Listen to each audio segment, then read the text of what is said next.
And that's why I stopped commuting with wheelbarrows. Yeah, I would too. That was a I'm smart still stuck move. on them. I'm still stuck on wheelbarrows. I like them. Barry, I'm glad that you talked to him.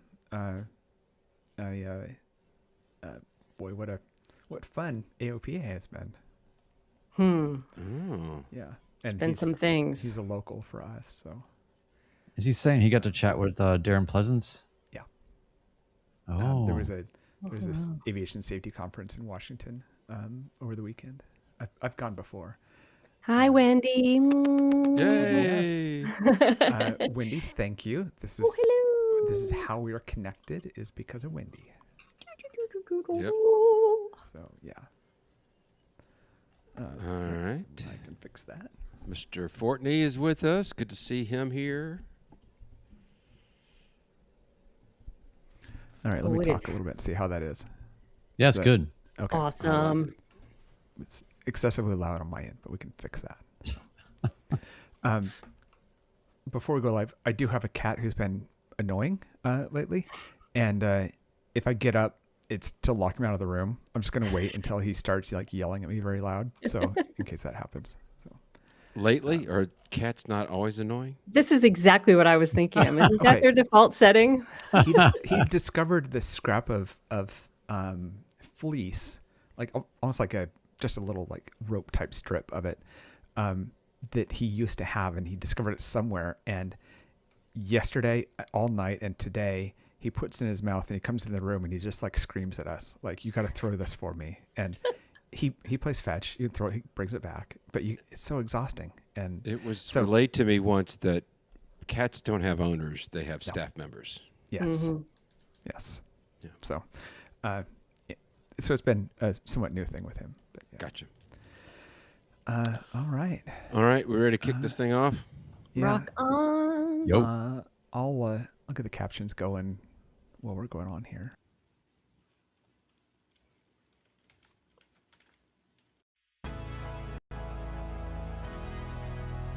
Welcome to the Midlife Pilot Podcast. What is it like to become a pilot in midlife? The challenges are unique, but so are the rewards. Hosts Ben, Brian, and Ted talk learning to fly, growing as pilots, and the joy of flying to destinations. The purpose of the podcast is not to teach, but to share knowledge and experiences. You definitely should not take any advice too seriously from an aviation podcast that uses terms like icing on the vegetables. Okay, checklists are complete. Let's get the show started.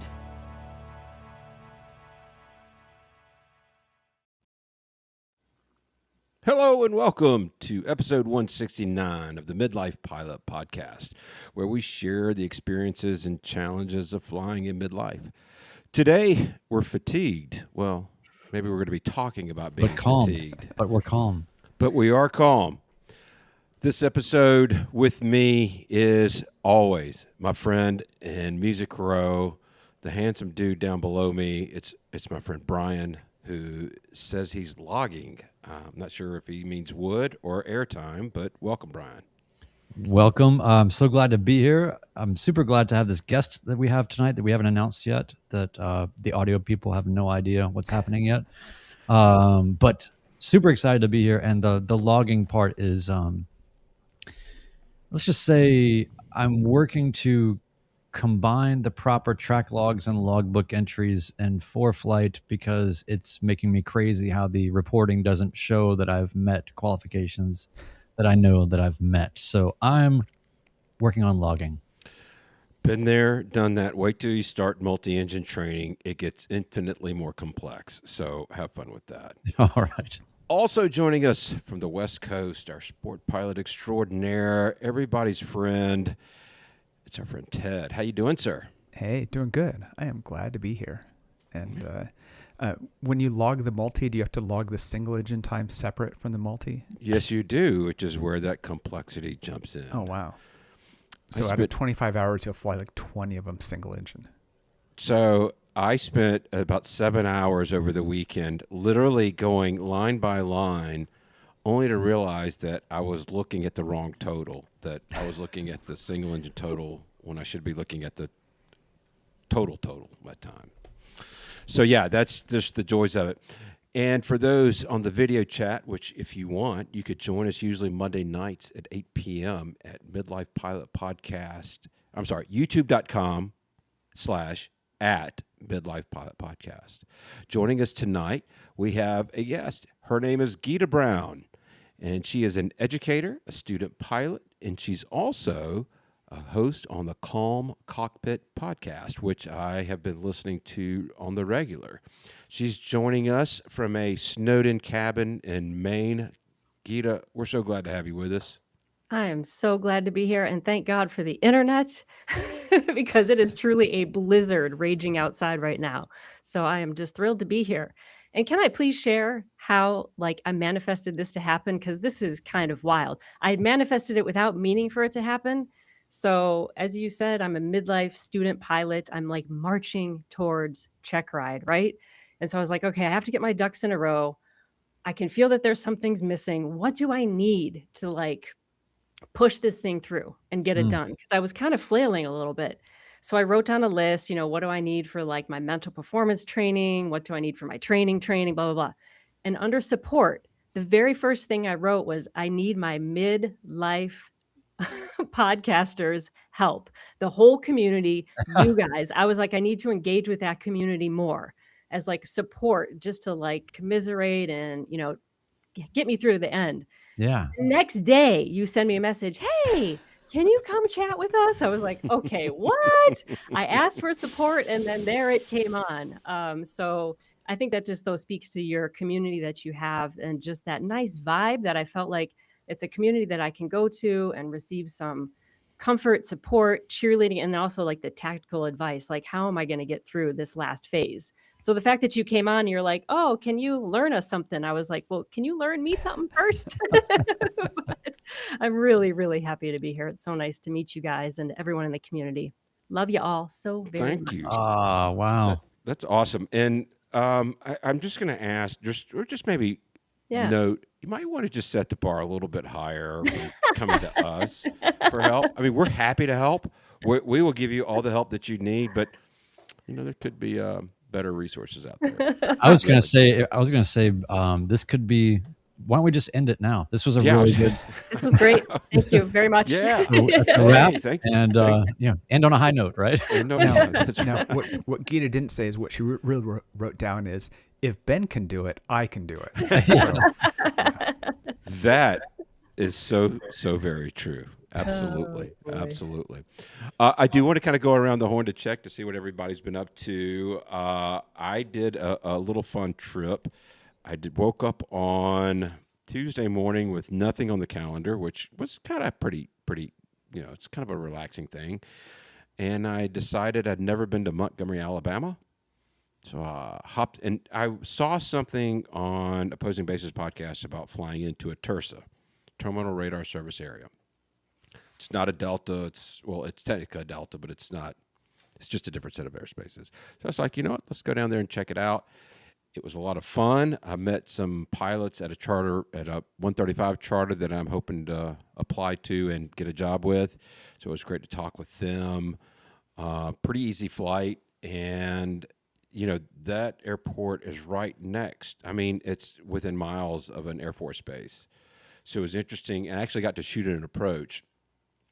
But I heard a lot of different, the military uses PAR approaches and different types of things. So it was a good experience to kind of hear that stuff on the radio and get a different flavor of things. So that was a fun time, and it's been quiet. I don't know what I'm going to do this week, but I got to get some more hours. And you'll notice my subtitle tonight is in tribute to my friend Brian, who actually did a YouTube video called Time Having instead of Time Building. Yeah. Yeah, So- it's true. I did that. And you, Brian, did something as well this week, was the first, I think. Yeah, absolutely. So last week, I don't even know. I need to go back maybe and listen to the last week's podcast because I was probably hallucinating at that point. I was so I think you were in a fugue state. I think you were. You a were fugue just- state, yes. Rogue state, fugue state, one of the GUE states. But no, I was, and I think that maybe I was a little dark Because and by the way, I had a conversation with our friend, good friend Nathan Ballard of the show, Master CFI Nathan Ballard. I had a conversation with him the other day, and he kind of righted this for me. But he said, if you don't feel like you've just been beat up a lot, you didn't really have the full experience. And that's just, I think it's been a while since I've been through a check ride, and the private pilot check ride is just such a, kind of like, I don't know, Mom, can I do this? Like, and then this one was a little bit more obviously serious. They're not serious. How do I explain it? It's like, it's just deep and specific. And so I felt a little beat up after that check ride, and within hours was on this podcast talking about my experience. Since then, I can say two things. One, I'm okay. Two, I actually got to put the instrument rating to use 2 days later. And I will say that I think I mentioned that I didn't have any actual in my training, because winter time. And so I went up with an instructor, obviously my instructor, but it was just awesome. And I'm curious, Gita, I want to ask you about this actually before we go forward. But in that environment, 2 days after I'd let myself calm down a little bit, getting in the plane with my instructor with the rating in hand and flying into 1,000-foot ceilings and being, in IMC for long stretch, flying an approach. It was so easy. It was so almost not boring, but just uneventful, not even remotely stressful at all. And I flew so much better than I did on my check ride. And so it's just, there's something about the wear and tear of it took everything I had just to get to the check ride. So having the check ride and then recovering after, and then just doing it. This is what it's all about. Boy, was it all of a sudden, I was a lot brighter about the entire experience. I thought, wow, this is really awesome. And I'm so glad that I can do this now. But it was definitely a very different experience than what I thought it would be. Yeah, I think and I'll say this for Gita's benefit and for your benefit, Brian, and to kind of bolster what Nathan said. The private pilot check ride, you don't know what you don't know. And I think of the instrument as the check ride process goes. You can watch and read and do all this, but until you're in that seat, you really don't know. The instrument check ride is, oh, so you think you know what a check ride's like. Let me show you what it's really about. Yeah. I do. I feel like that's kind of how it is. It's kind of a punch in the nose to wake you up and like, no, this is serious business. So, So Gita, tell us a little bit about where you are on your journey. You're working on your private pilot now, if I understand correctly. I am. So if I back a little bit farther back to give a little context, Please. I started flying begrudgingly would be the word. So I had a crippling fear of flying, like terrified. Like it took all of my yogini powers to get me on a commercial flight, and it was embarrassing, and I was ashamed, and it was the whole thing. And finally one day I said, like, I can't live like this anymore. This is ridiculous.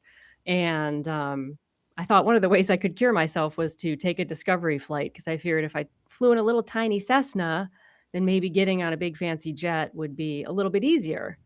And thank God the instructor was patient and kind and spent a lot of time with me. And I tell you though, when I took the controls the first time, I mean, I wasn't really flying. He trimmed it out and I was pretend flying, right? But I actually had the controls. Something flipped, and that fear just flipped into love. I mean, it just was like, it flipped right over, and I went, now what am I supposed to do?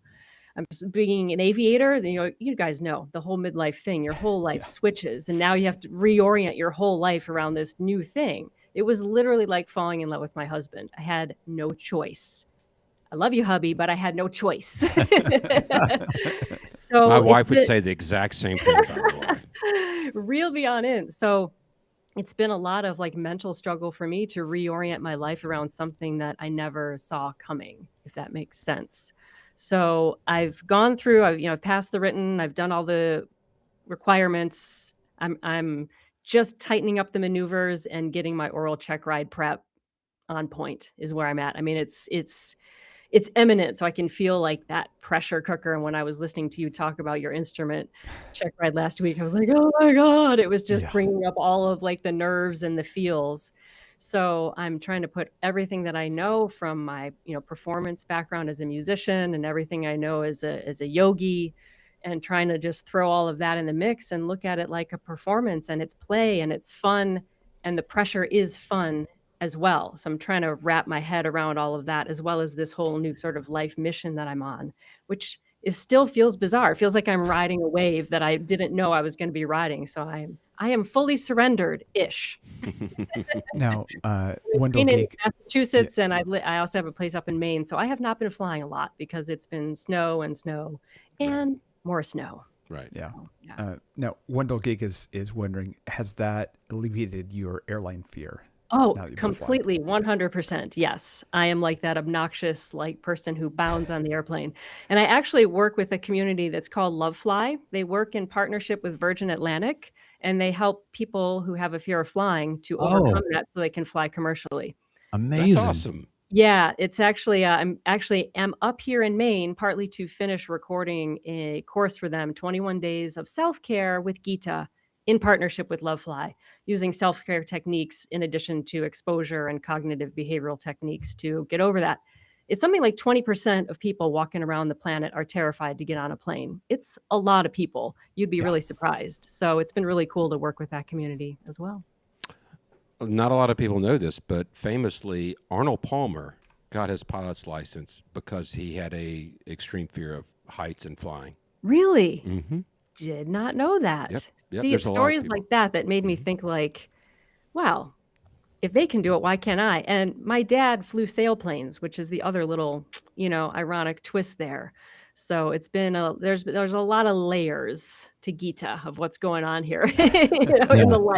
the life layers of, coming into one's own at midlife, which I know a lot of people can relate to. Well, I don't want to get too John Coltrane right away, but No, do it. Bring Yeah, it you do. Yeah, you do.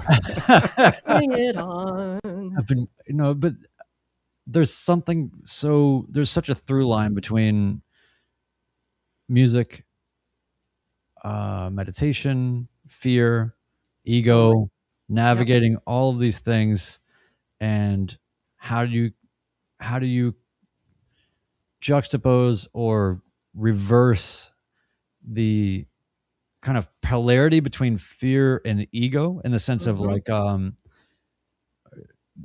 fear part is, there's something you said earlier just about the way you described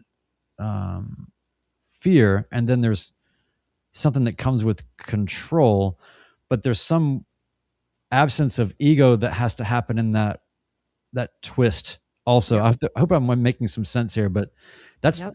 you so quickly adapted to, you inverted your relationship to aviation in about 0.3 milliseconds, but in that time frame, a lot of things were turning around.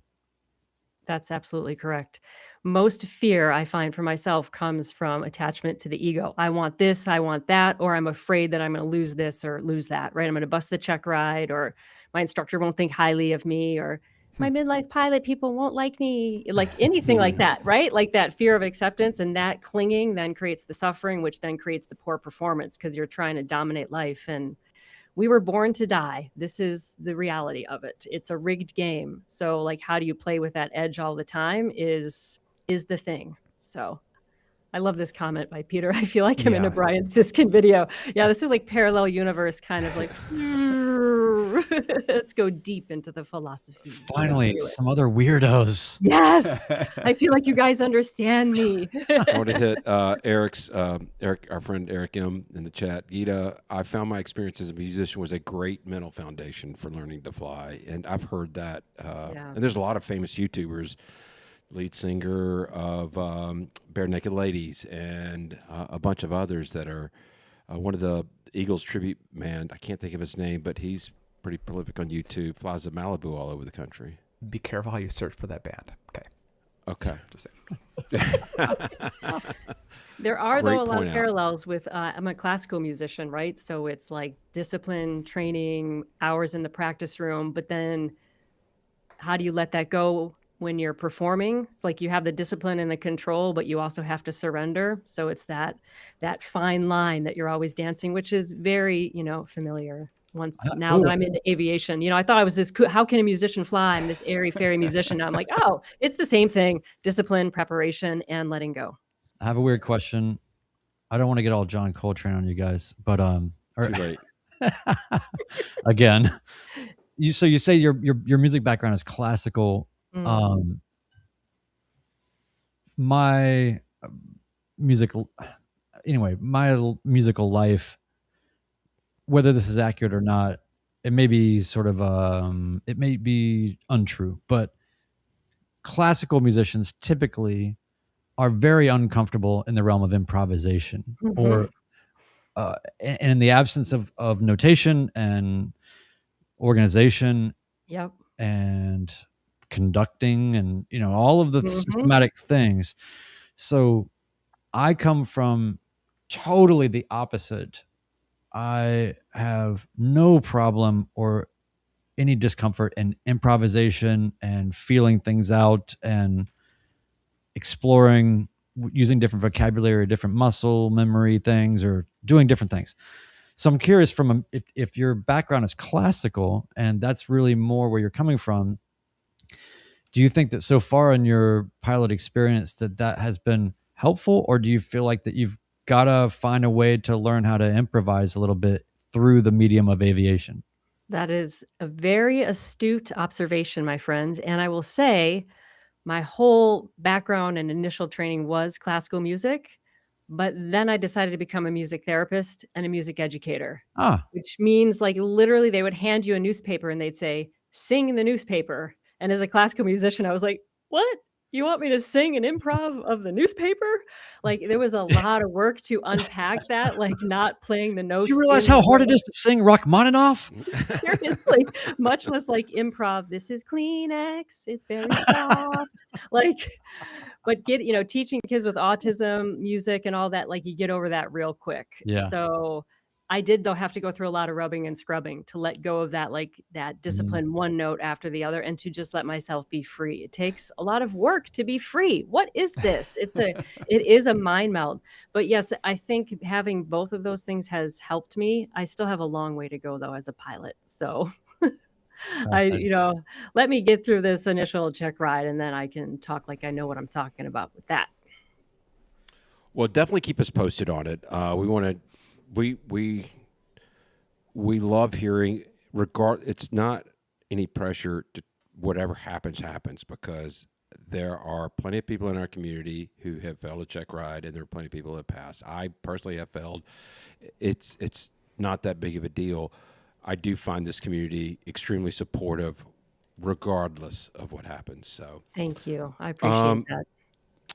want to remind everybody we have a big event coming up March 13th through the 15th. It's the Midlife Pilot Spring event, the Thaden Invasion from Bentonville, Arkansas. Victor Bravo Tango.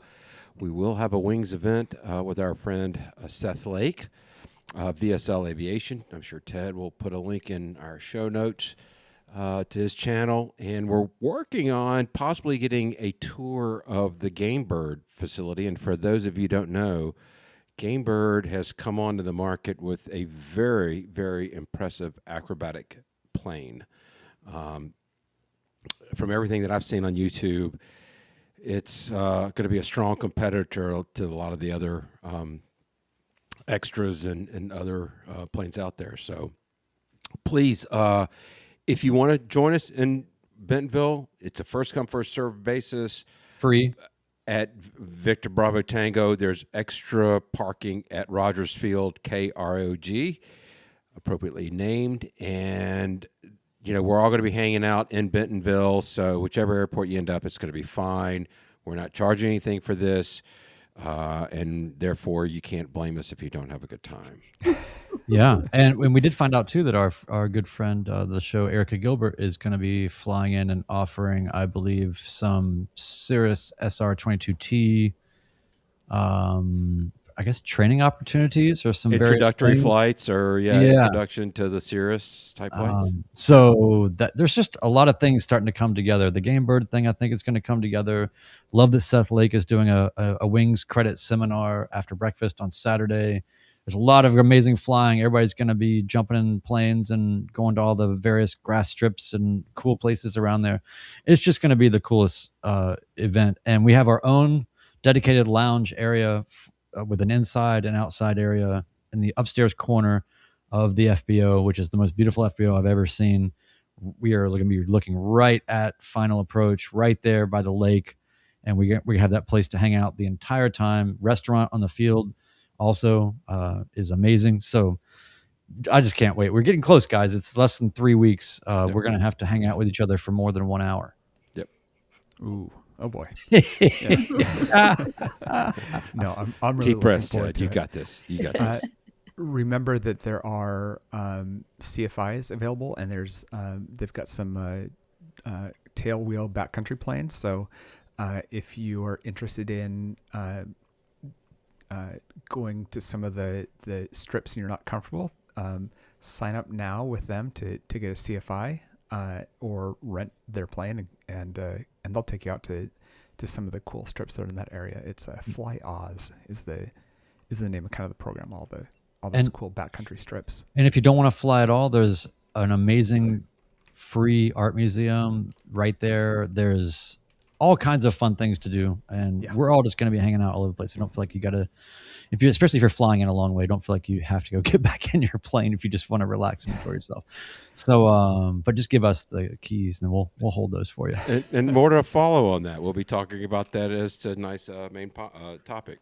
Brian, why don't we go ahead and knock out the belly scrubbing, and we'll real quick. Join our Patreon community and help us keep the Midlife Pilot podcast ad-free. Your support makes the show possible, and every membership level gets you into our incredibly active Discord community. Our Landomatic members are just $1 a month. That's 25 cents per episode. Get access to community-level Discord channels where pilots connect, share experiences, and support each other. At the Hershey Bar level and above, you'll unlock more channels, expanded access to discussions on instrument training, plane ownership, and lots more, extended interviews, all kinds of things. And at the caps available, you get access to our Podcast Insiders channel, so you can actually not only see how the show gets made, but actually help us make the shows. We poll people in there constantly for guidance because we need it. 10% of every dollar goes directly to Freedom Aviation Network's anti-human trafficking efforts. And for everything Midlife Pilot Podcast, to support us on Patreon, send feedback, merch, event information, blog, and more, visit midlifepilotpodcast.com. And if you're enjoying this or just want it to stop, leave us a 5-star review on Apple Podcasts and we'll read it on the air, and then hit subscribe or follow in your podcast app. This helps other people find us. So please do that. That's all I got. Excellent. I want to kind of do our Patreon and Discord corner. At the Hershey Bar level, we have some new people this week, and that is Travis H. and Tango Oscar Mike. At the Beast Stole Kit level, we have Craig B. So thank you for joining us. In our accomplishments roundup for the week, the comment that Mark Wendell Geek said that everyone enjoyed was the quote from his wife. You haven't flown me anywhere since July. We need to go visit your mom or go to the beach or something. You got to fly me somewhere. And there were a lot of comments about mission accomplished. This is what we wanted to hear. It's we're all waiting for, that kind of thing. So will you talk to my wife, please? Yeah. Achievement unlocked. Yeah. Jim S. got his CFI check ride done. Yeah, so congratulations, Jim. That's fantastic. And Gary, who I call Gary Colorado, got his private written out of the way. So he's been doing his cross country. He's got his written done. So kind of see what direction he's headed. Yeah. Awesome. So as we talked about earlier, tonight's episode is pilots versus fatigue, and which is why we brought Gita on. She is a yoga instructor, and again, she has the Calm Cockpit Podcast, which I found very helpful. The most recent one, and it's something that I've been thinking a lot, where you had, she was a helicopter pilot, and she's also a nutritionist, and her name is I'm drawing a blank on it. You maybe The Shea Bacon. Oh, so as I transition to Career 2.0, how I eat is going to be very important because I need to keep this medical and I need to stay healthy. So I found a lot of use and a lot of great nuggets in that one podcast. So awesome. Make sure everybody checks that out. We wanted to talk about fatigue, and I guess in my mind, there's a couple of different ways that we can approach this. And guys, I want you to jump in and let's see what Gita has to say about it. But so there's the physical fatigue of flying all day, but I wanted to share a story it was more of mental fatigue. And I think Brian is going to get to experience this probably sooner than later because I'm experiencing it right now. I really mean in the fact instrument flying. Yeah. My story came from, and we've talked about it before on the podcast, but I did a Freedom Aviation Network flight, moving a person out of her situation that was not very good into a different, more supportive situation. And the weather was super challenging. And there was also the pressure of we needed to get this person away from where they were. And we actually ended up having to divert. But when I went home, we diverted to the airport. I rented a car, dropped them off where they needed, and then drove, 30, 40 miles home. I think I was asleep before my head hit the pillow. And it wasn't because I was physically tired. It was because my mind was just wiped. You could ask me what 4 + 4 was, and I'm not sure I would have been able to give you a quick answer. Mm-hmm. Is there any thoughts in how you would approach combating mental fatigue? Would be my question. Well, or is it just rest? Is that the magic? so there's a couple. There's the short answer, which is nutrition. And then there's a larger answer of what are you doing every day to prepare your neural circuitry to be more robust so that you have more bandwidth when fatigue starts to deplete you. So keep in mind that to your thought patterns, there is no distinction between your body and your mind. That's just how we describe it here in the world so we can communicate what's going on. But your thoughts are going to be very largely determined by the food you're eating and what you're drinking. So just for example, I know they say you are what you eat, but they don't teach us this in school. So if you think about something like electrolytes, sodium, magnesium, what else calcium, potassium, these are things that regulate cognitive function. They also regulate your nervous system to keep you calm and steady when you're shooting that approach and you have the vulnerable person in the passenger seat.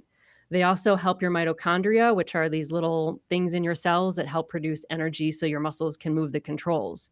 That's just electrolytes that I'm talking about. So if you've been on a really long flight and maybe you've had only a little bit of water, but you haven't taken some electrolytes in with that water, how can your brain be clear and think clear thoughts? Because it literally does not have the biochemicals it needs to have the energy to produce the clear thinking. Does that kind of make sense? 100%, yeah. That's just one thing, but we don't often think like, oh, I need electrolytes on a long flight like that. We just say, oh, drink more water. But if you're just drinking more water and it goes in the gut and then, pardon me, but you just excrete it out, it hasn't actually gotten to your cells. It hasn't actually gotten to your brain, which is something like 75% of your brain mass is water. So if you're dehydrated, you're going to be a little slower and not even notice it. So electrolyte solution is like a really crucial thing that I think pilots just need to do before a flight. And then if you have a long flight, have some more. There's LMNT, element tabs you can take to put them in water. I also use Paleo Valley. Please don't drink Gatorade. You don't need the extra calories. You need the electrolyte solution. You don't need to replenish that. You're not, a marathoner, unless you are. Rondo. That's what plants crave. Something simple like that, though. But that's just like one tiny little example. Another example would be something like eating fruit while you're flying, if you like fruit or not. But something simple like cantaloupe, apple, banana. Please don't eat grapes because those are kind of a choking hazard. People really tend to suck those in. They tend to get stuck. You want to eat things, especially if you're a single pilot or you're in a seat where no one can Heimlich you. You want to really chew things that turn into liquid in the mouth before you swallow them. What But an things incredible NTSB report that would be. I got to say, I think that's brilliant because I Yeah. would have not have thought about that. But Yeah, just, speaking as someone who works in the therapeutic yoga community, we think a lot about chewing and swallowing. And so you want things that are liquid by the time you swallow them so that Mhm. also your body isn't trying to digest something thick and tough like a grape skin, but it can just go immediately to your cells. But if you're eating banana, apple, melon, things like that, you're also getting all of the micronutrients so that the brain can then think more clearly and you have less of a fatigue dip at the end of the flight. I think what most pilots try to do is they just try to like grit and gun through it, right? They're just pushing through. So I would really recommend eating things like that. So that's on like the more global picture. Front loading with fruit and also proper just nutrition before you fly. right. Protein, is a new thing. But that's just a little thing like micronutrients, how much that can really influence your fatigue after. The other component that we don't often think about is oxygen. When we talk about it, I know I'm in the private pilot level and they talk a little bit about oxygen here and there, but we don't talk about how your breath pattern while you're flying can actually really change your alert states. So a lot of times as a yoga teacher, if someone says, "Oh, I'm having anxiety before a check ride," why is that on my mind right now? I wonder. We talk about lengthening the exhale because that is going to basically turn off your sympathetic nervous system drive, which is that fight, flight, kind of freeze, like really amped up thing that maybe you had a little bit of Siskind when you were in your check ride, Oh, yeah. you're on point. So when you lengthen the exhale, you get the parasympathetic nervous system going, which is the more resting and relaxing. However, if you're really fatigued, Ben, and you're wiped out at the end of a flight, it's actually the opposite breathing pattern we want. We want to take in more oxygen because besides glucose, your brain needs oxygen. Those are the Right. two things it loves. So we want to actually be taking a full, sharp, rapid, robust inhale and kind of holding it and then just exhale naturally. That rush of oxygen can really, really help. But you got to practice that on the ground before you go flying. Please don't go out there flying and say, "I'm going to do that breathing thing." And then I do that to skew the numbers on my pulse oximeter. Okay. let's see what can happen there. Admit it, how many of you just did a sharp intake of air just now? Right? Yeah. These things are really, really nice things to try. Did I sort of answer your question? I mean, I can go 100%. No, on this and on. all of this is very great information. Absolutely. I have more and more and more that we can talk about, but just the basic thing that I think people always get wrong is they're like, how can I improve my mind with my mind?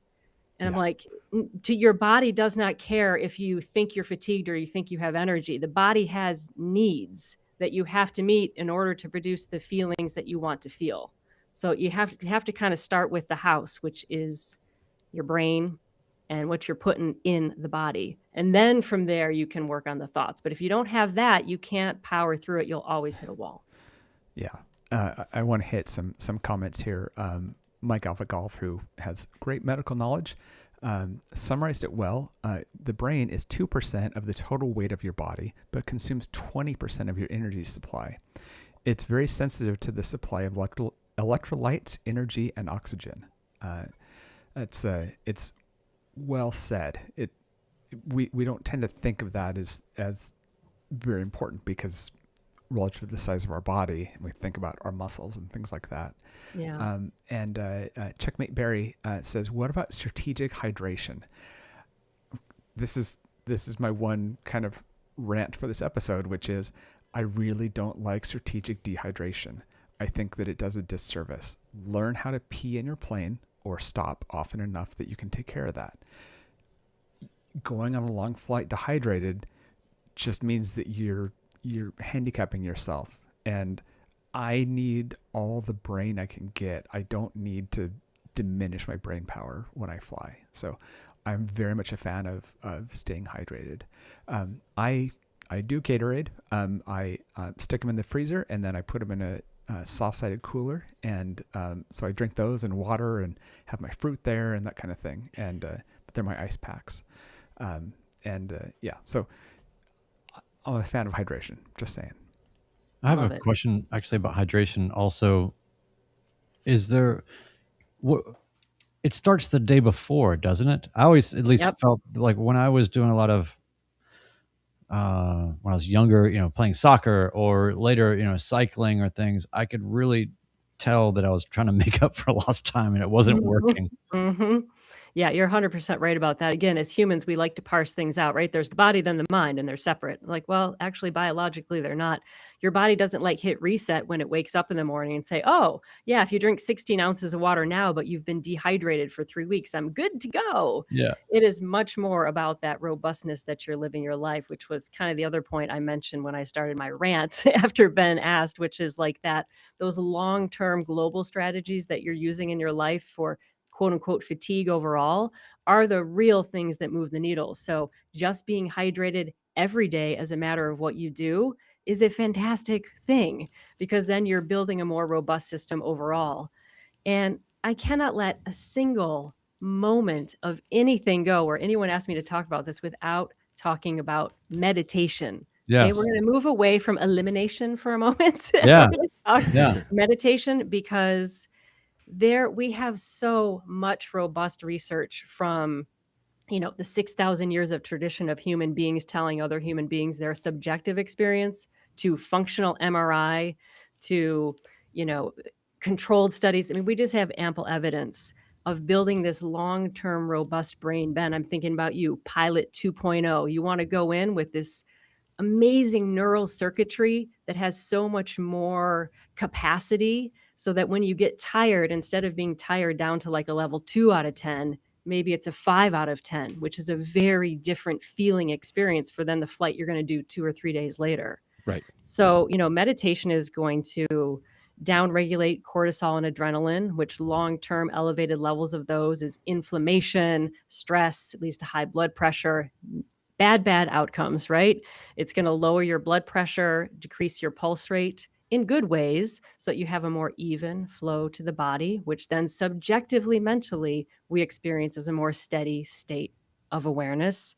Meditation, we know it's going to help regulate your serotonin, which will help you get that sleep. When your head hits the pillow, you'll have that deep, restful sleep, not the restless sleep where you wake up and you feel like you haven't slept.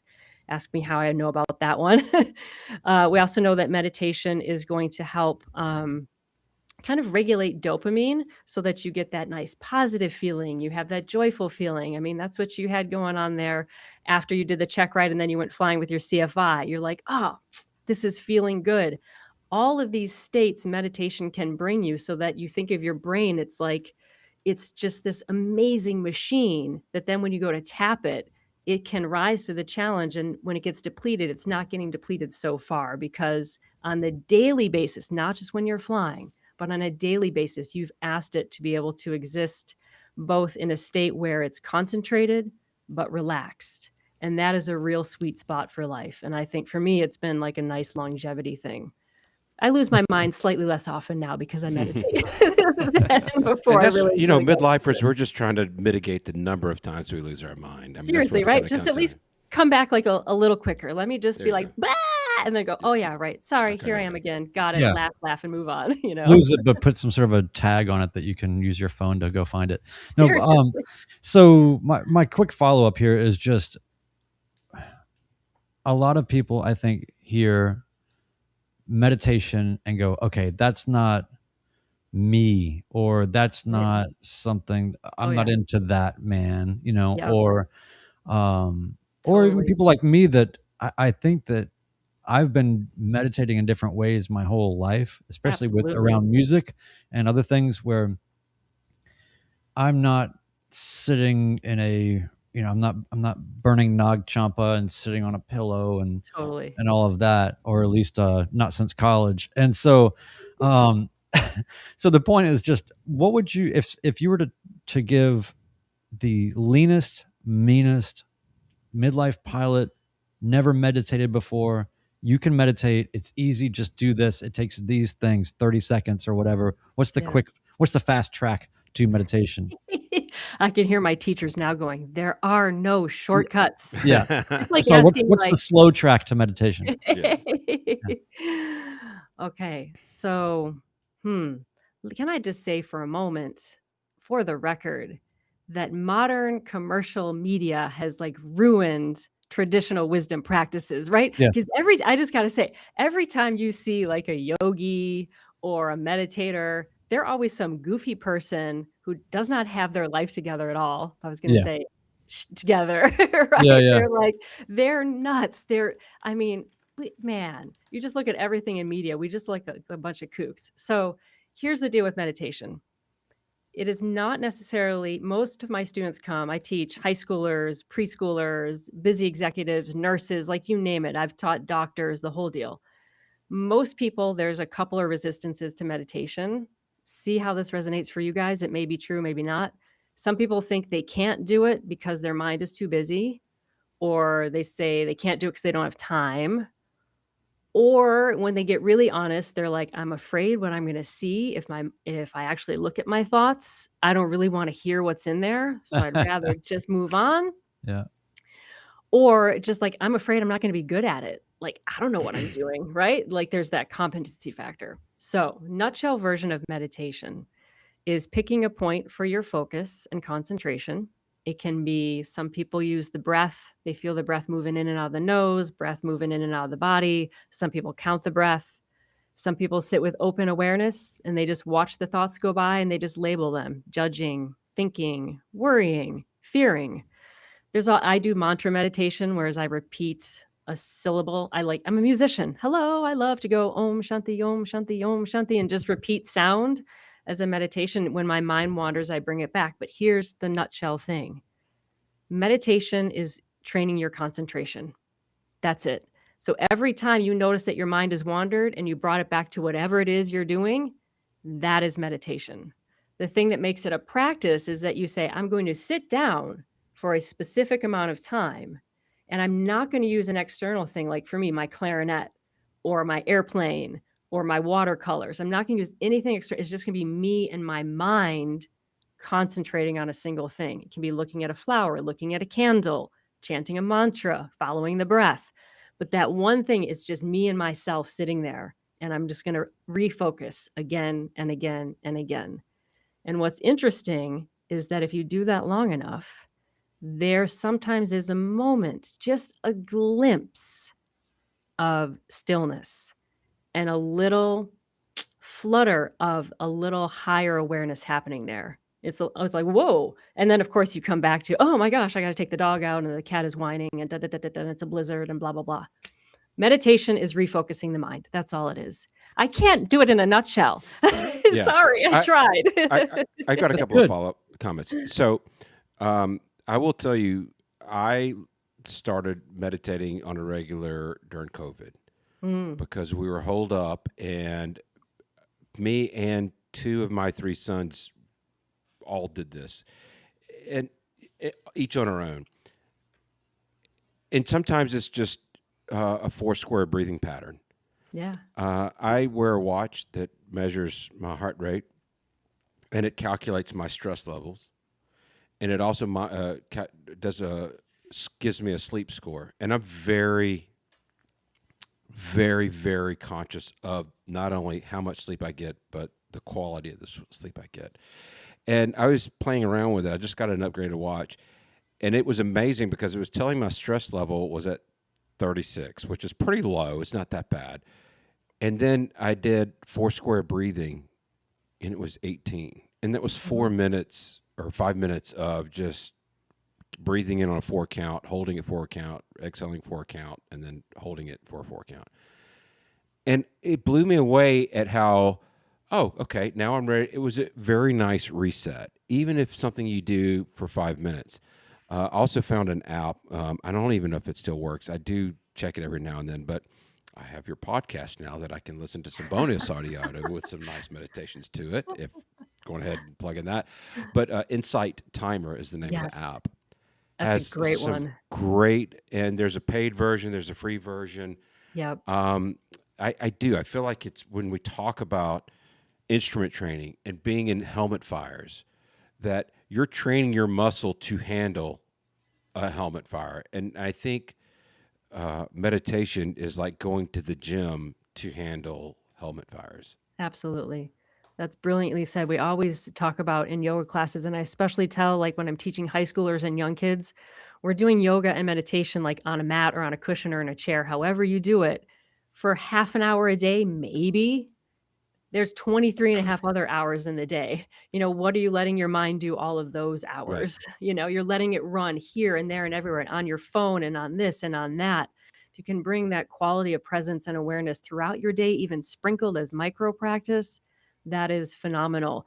It's the training. It is absolutely the training. That's why they call it a practice, because you're practicing so then you can go out in the real world and actually hopefully be a little more present, be a little more aware, a little less reactive, and seeing things with more clarity. I mean, meditation has shown me, all of my faults. There they are every day, again and again. And then I can be a little more compassionate with myself and hopefully with other people as well, Yeah. which is never a bad thing, I No. think. Yeah. Wanted to hit our friend Mike Alpagoth. He's got 2 comments that I think are worth bringing out. Number one, he agrees with everything you're saying. He says, as a Western medicine doc, I agree. Eat real food, get your heart rate to the target zone, and learn to meditate. Period. End of story.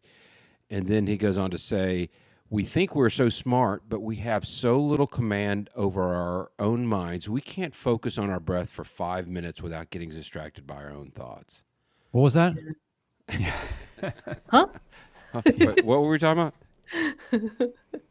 So No, true. I think there's great points. Yeah. What else, Brian? You look like Well- you're about to say something. No, I mean, I have many thoughts. Most of them errant, and I have restraint, and I don't say them. But no, I guess. So we've talked about maybe the mind from the hydration and the meditation and all of that. When you're in the airplane, and I'm trying to just bring it into sort of a situational flying example. So you're in the airplane, you're experiencing some form of oversaturation, and you're cognizant of it. But I think the thing that is stressful about the feeling of saturation is it feels like there is more back pressure than you have the will to overcome.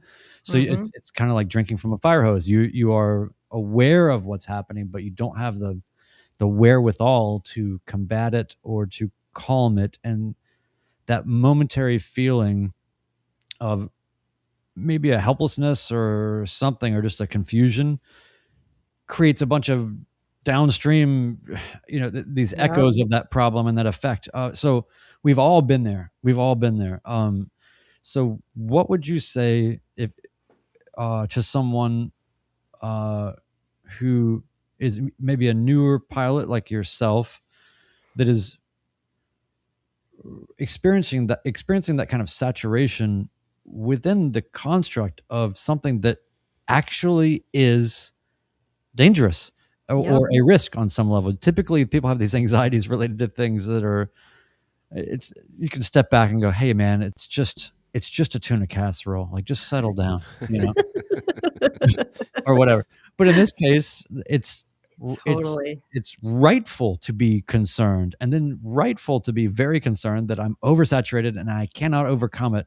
When you reach those moments for a new or experienced pilot, what would you say are is there a God forbid an acronym or like a, I don't is there a, I feel a t-shirt coming on real soon. right, there's the I'm safe, there's the I'm doomed, there's the oh God, the damn it all, the make it stop. No, but I'm just curious if you had any nuggets. Any nuggets there? Well, you're asking me, and I'm so new to this journey. So ask me in 5 years, ask me in 10 years. I'll be really curious to see what I think then, because I'm literally figuring this out one flight at a time, right? How to like bring all of this into it. What I have found has helped me so far, because I have a lot of helmet fires, just given my background in fear of flying. I got over that, but at first it was saturation from all the levels. What I have found that helps me, I like to talk. Guess what? The writer and podcaster. So I found what helps me, particularly if I'm flying solo and I'm getting a little overwhelmed, is I literally will stop and say, just enunciate how I am feeling. Say it out loud. I'm feeling overwhelmed. These three things are happening. What do I need to focus on next? And then continue. Partly why this works is it stops the domino effect that you were explaining, that one thought leads to another. And this is, again, when you meditate, you see it happening, that it happens so quickly. And yes, you're aware that you're seeing it, but you're also aware that you can stop the dominoes. You can pull the one out that's going to stop the other ones from falling. And that is just acknowledging out loud what is happening, not being afraid to say, I'm feeling overwhelmed. Here's how I'm going to handle it. It does something important physiologically, though. When we speak out loud, and if you say, I'm feeling overwhelmed, I'm noticing that these three things are happening, I need to focus on what's coming next. You're exhaling when you say that. Mhm. And when we lengthen our exhale, you're stimulating the vagus nerve, which is a really complicated cranial nerve that I won't go all the way into, but it connects from the brain down into the gut. And many of the nerve receptors that go up into the brain actually originate in the gut and transmit up into the brain. So when you speak out loud and you say a long sentence and you go blah, blah, blah, blah, blah, like I'm going now, you're stimulating that vagus nerve on the exhale, which triggers the parasympathetic nervous system to switch on, gets you out of that fight or flight mode and starts to move more into a resting mode. Now, you're not going to switch all the way there because you're flying a plane, right? So you're not going to go into like Om meditation, deep relaxation land, but it's enough of a shift that, again, the neurochemistry can then subjectively, you can feel that your mind is slowing down. So instead of, again, trying to always use the mind to fix the mind when it's running away, go in through the body, lengthen the exhale, and that biochemical chain will then create the conditions where the mind itself, the chemical stew that is your brain, can then think thoughts in a more sequential pattern. Lengthen your exhale. It'll do it every time. Do you have any recommendations for when you discover that you're in the helmet fire, or you're well down that path already? Not the trying to put yourself in a good place, but you realize you're at the wrong end of You're at things. the wrong end. Yeah, I think it's always present moment awareness. Some other things that have helped me is actually, I think one thing I did a few weeks ago with the folks when we did a Sunday morning gathering for the future CFIs of the Midlife Pilot podcasters, which is just a 5-point reset. It's literally like just very quick. You have to practice it on the ground before you're in the helmet fire, right? But it's just bringing awareness. It's just resetting your posture. It's just bringing awareness to the feet, feeling them on the floor on the rudders, releasing the hips, lengthening the spine, relaxing the shoulder, raising the crown up.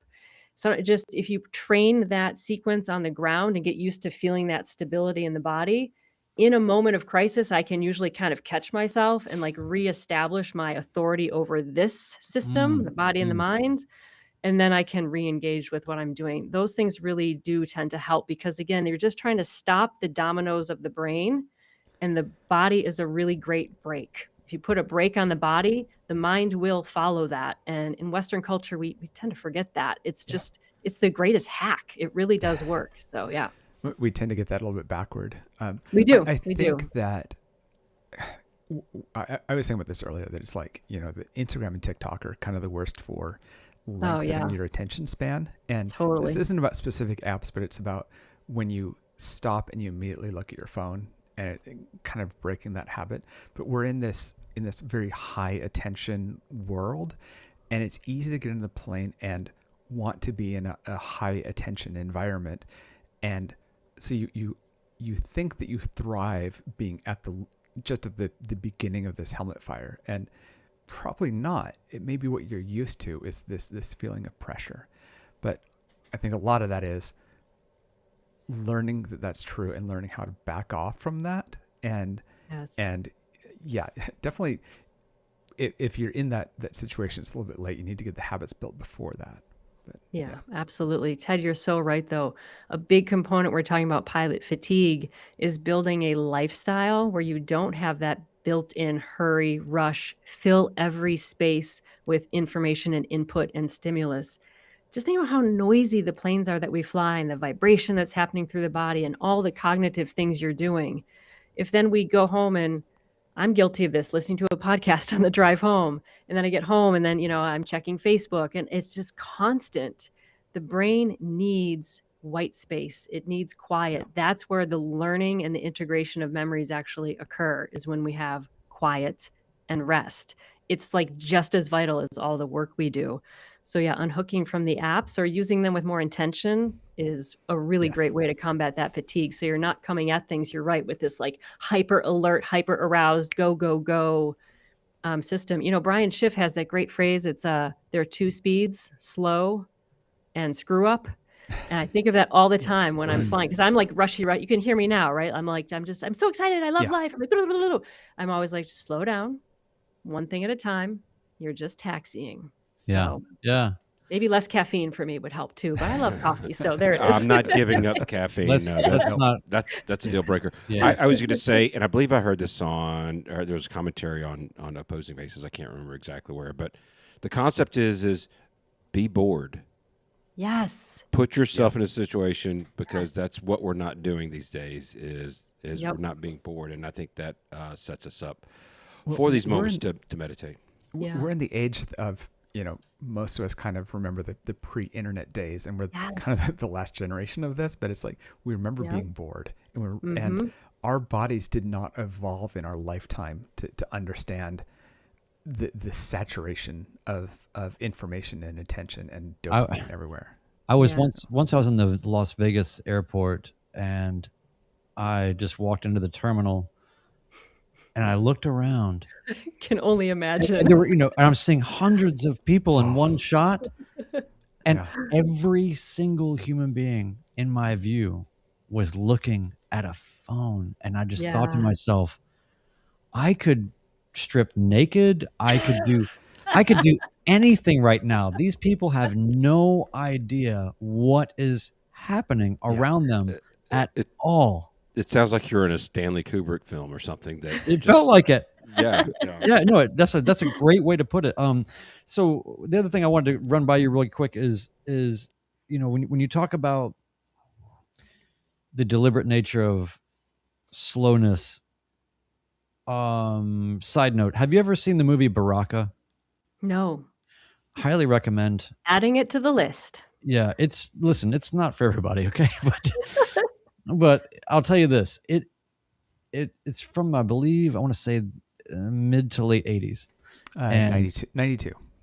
Okay. Enough. Yeah. And it is unbelievable. It's sort of like a Koyaanisqatsi of the next generation. Koyaanisqatsi being a visual narrative film that has no dialogue, and just the visuals tell the story.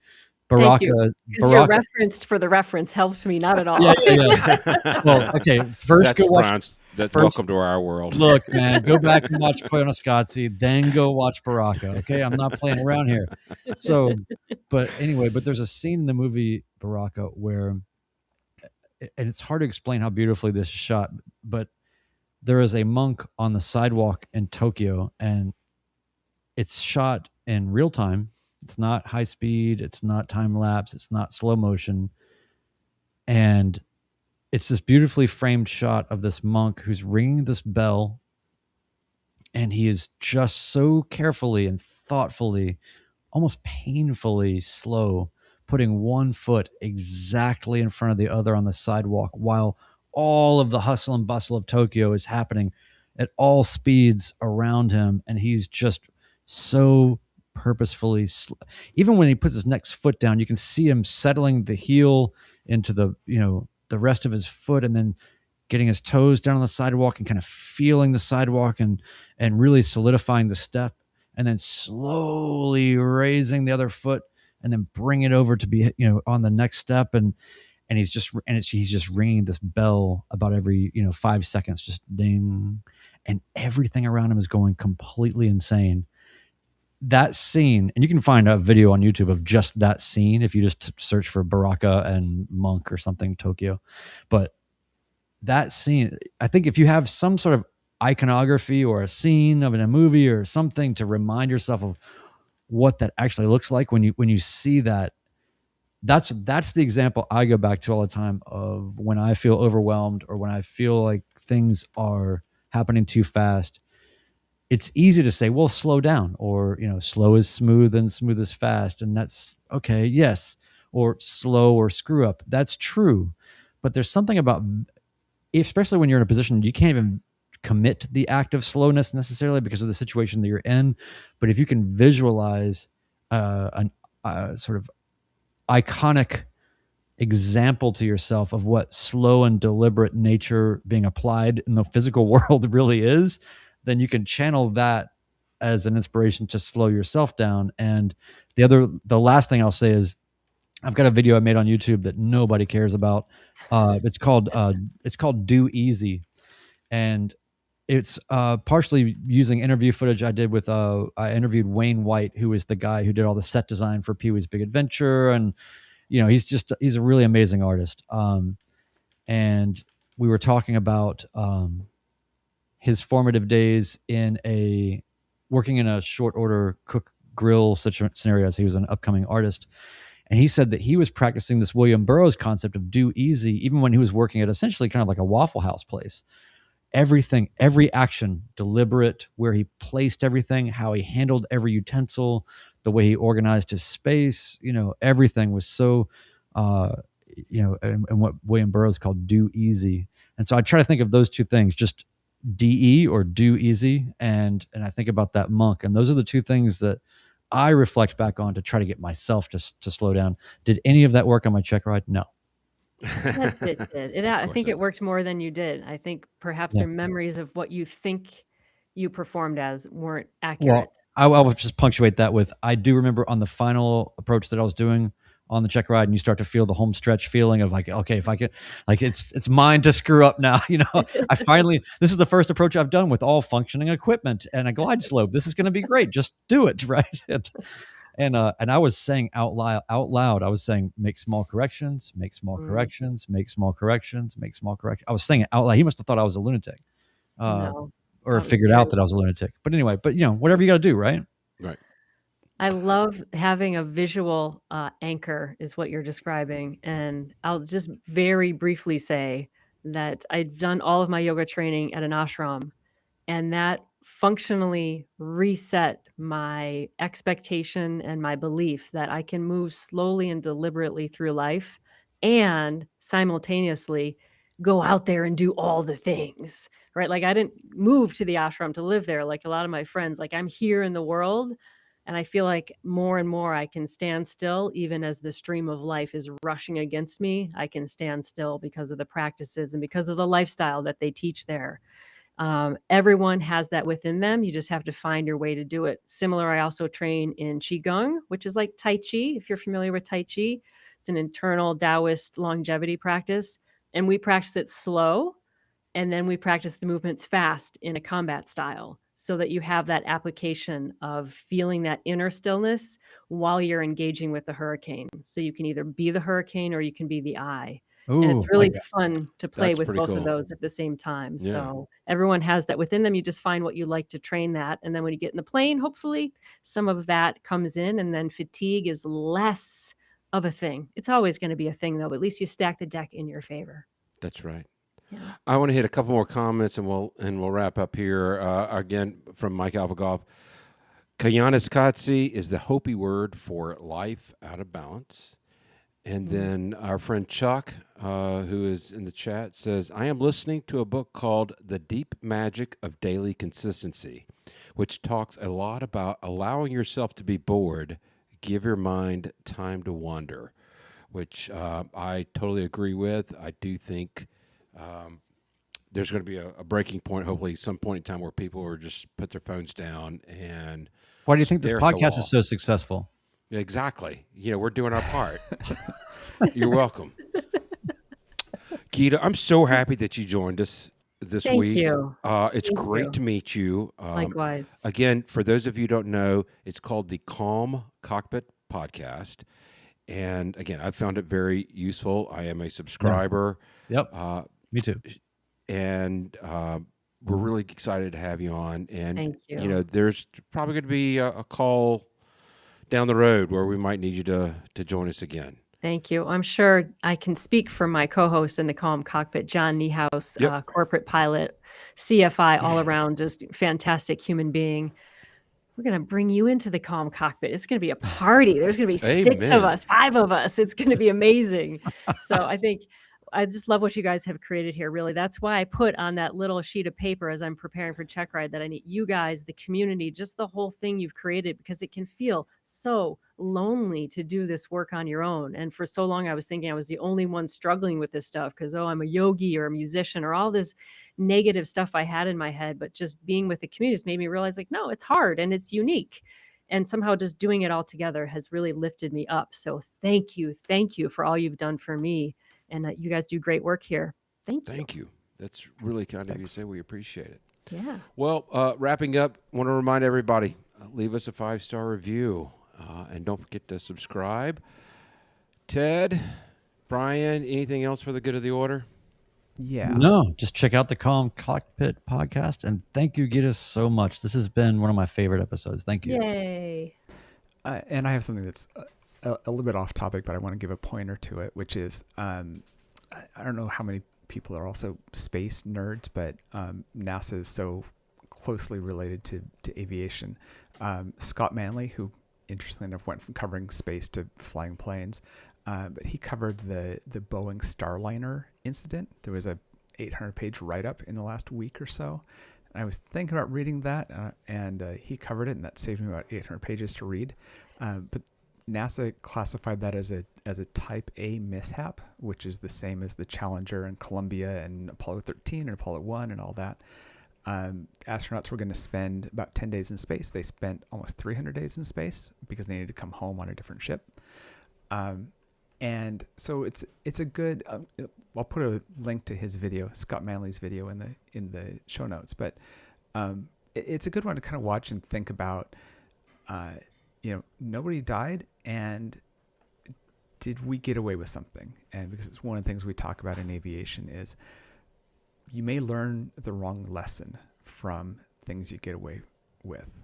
You may say that, well, nobody died, so everything's okay, and I can repeat this, and that's a terrible lesson to learn. So anyway, completely. Thanks for the unrelated upbeat to the finishing topic. note there. Yeah. Exactly.